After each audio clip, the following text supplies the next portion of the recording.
நான் தூங்கும் முன்னே நீ தூங்கி போனாய் தாயே, என் மேல் உனக்கென்ன கோபம்?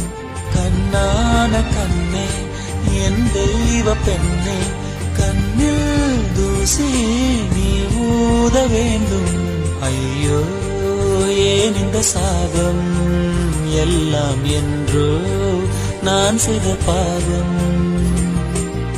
பகலும் இரவாகி பயமானதே அம்மா, விளக்கும் துணையின்றி இருளானதே.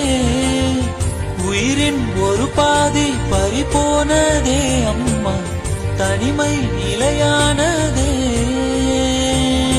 அம்மா அம்மா, நீ எங்க அம்மா, உன்னை விட்டா